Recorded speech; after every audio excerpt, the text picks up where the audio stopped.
Good afternoon, YouTubeadors and YouTubians. Yeah, I'm getting this one done late. We're just going to drop the time limits on these. They don't necessarily are going to come in the morning, or they won't necessarily come in the morning. Because, like I said, if I got to run the town, or what I ran Oklahoma this morning, I did get up early. I got to give my brain time to think, to wake up before I can even talk. So we didn't do one, but I've got the upload speeds going well now, that new frame rate and all that, so it's no big deal to record this, go over there and upload it within under an hour, which is great. That means I can get more content up.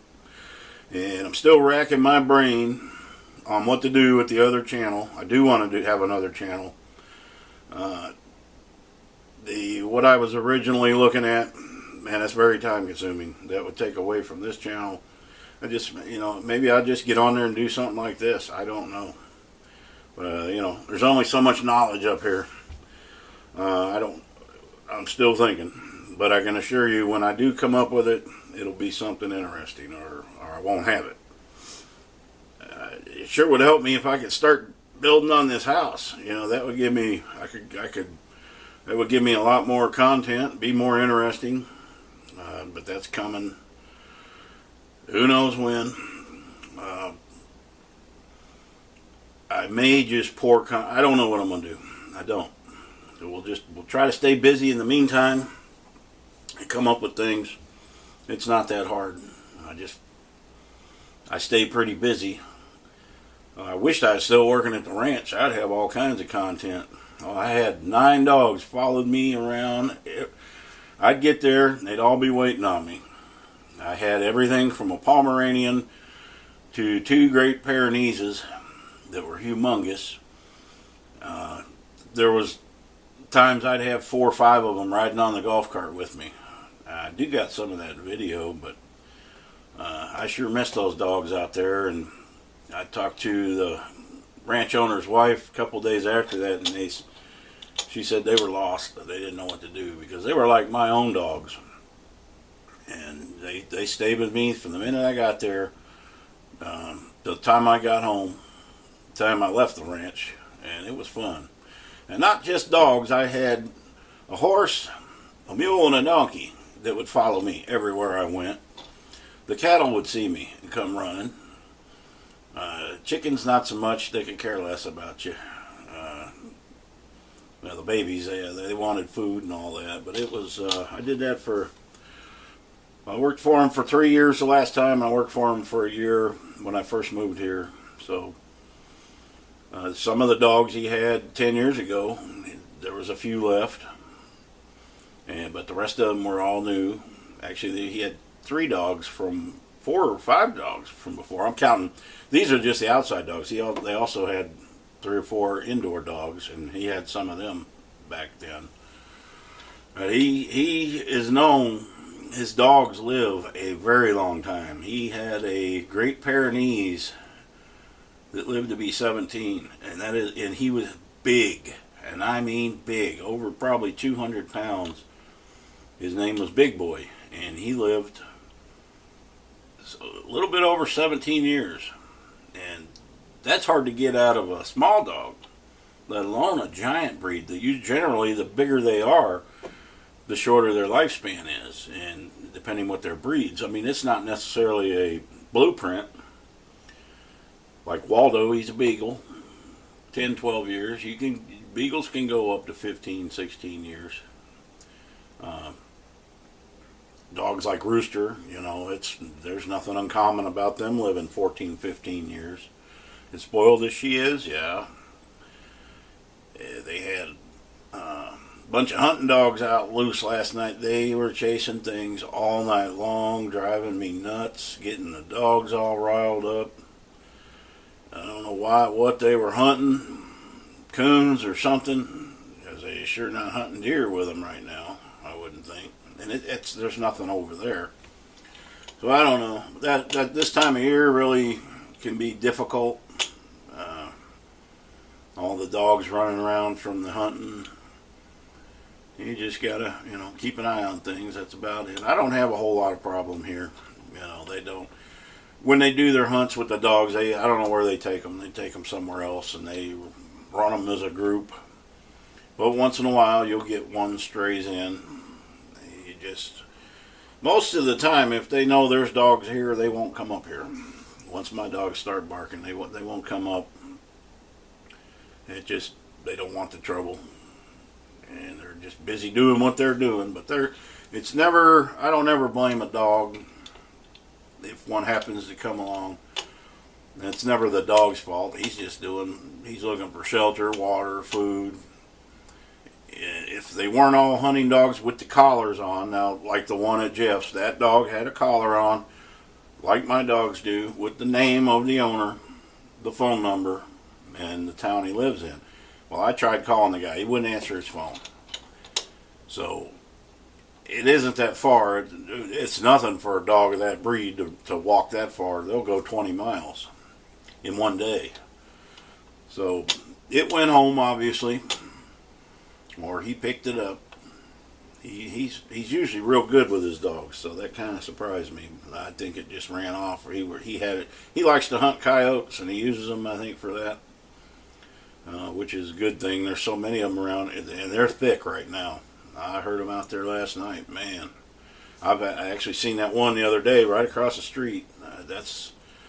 But I think the goats that the people behind the church there were attracting them. They've got these goats tied to these big old heavy tires, and they move them around where they need them, I guess. Not much of a life for the goat, but some people don't see all animals as, and there are animals that are seen as just tools or food. Nothing wrong with that, but they still, whether you're raising it for food or you have a specific use, they still need to be treated humanely and provided shelter and good food, not just put it out and make it eat the grass. You got to give them supplements, things like that, and a lot of people don't do that. So, but I run my life the way I run it, and I don't have any control over how others run their lives. These people know cattle and all this. They know what they need. They just squeak by with the bare minimums, and you really can't do that. If you got 500 head of cattle, but you can only feed a few bales a day, you don't need 500 head of cattle, and that's very common around here. They don't have enough to eat. And I imagine that's pretty common. I don't know if it's common, but that happens everywhere, not just here. So, yeah, went to Oklahoma. Have you ever seen a squirrel in the road? And I hate hitting anything in the road. And squirrels are stupid. They'll run out in the middle of the road, and you're coming, and he's not gonna bolt off that way. He's always gonna turn back. So I always try to slow down. Well, sure enough, he was about maybe that far from the center lane on the other lane, and I'm like, I slowed down, but I didn't see him in time, much. So he decides he's going to come right in front of me, and I watched him. He went under the front. I know he had to have made it to about the center of my truck, and then he somehow got lucky and probably came out under the bed of the truck, but none of the wheels hit him, and then he just stopped there, and I could see him in the rearview mirror looking at me. But I don't like. You can't help it sometimes. I actually hit a dog. When was that? Last February, I think it was. And there was nothing I could do. I didn't even have time to hit the brakes. He just come barreling across a pasture right in front of me. I hit him very hard. It knocked my fog light out. It busted my bumper. This is when I had my car. I had a Chevy Cruze. Busted the bumper and broke the air conditioning line. So the air conditioning spewing out, all because they let their dogs run loose by a highway, and then I had to deal with that all day, for longer than a day, and never seen the dog, but as hard as I hit it, I don't think there's no way it could have survived, but I could have swore the next day that dog was there, looked just like him. It's just hard to deal with, and I don't even like hitting squirrels. We populated this earth, put our machines on, and the animals got to pay the price sometimes.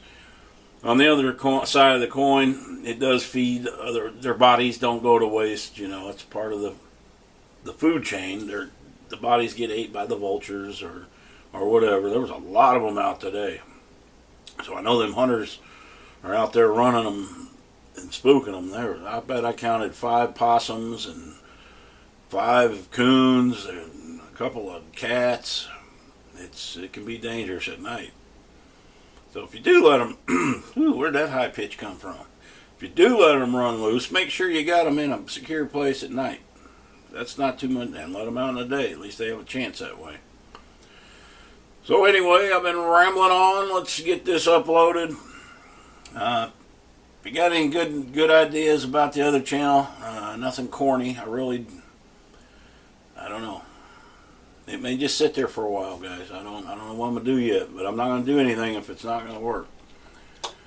And you're like, why do you need another channel? Well, the more content you can get, and you know, like I said before, there's things I probably want to do on there that I couldn't put on this channel because it wouldn't have nothing to do with homesteading.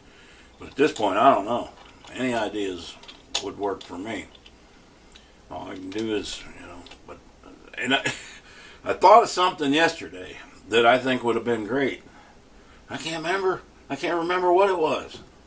I've been racking my brain all the way to Oklahoma and back. I'm like, what was it I thought of that it wouldn't have required a whole lot of editing, but it would have been interesting. I can't think of what it was. So I'm going to have to start writing things down. First, I need to start off by buying a pad of paper. I don't even own that. Well, that can be done easy. I'll go to the dollar store and get a couple pads of paper. Because I do need to start writing things down. I forget so many things, it ain't funny. I forgot what I was talking about. I'm just kidding. Hope y'all enjoyed the video about the orbs yesterday. Heck, there could be some flying over my head right now. I thought that'd be funny. I knew something was getting into my refrigerator. Now I know what it is. It's them orbs. They got into my cabbage rolls. But I caught them. Even if I hadn't heard the voices, they left the foil off. And I knew that foil was on there. So it's 12:06. So speaking of cabbage rolls, I'm going to fire me some up in the microwave. I'm going to chow down on them, man. And I'm out of smashed potatoes. I'm not going to make any more. But I do got the peas left. And 1 stuffed pepper. So I'm going to get busy on the plate. Y'all have a good weekend. Happy trails.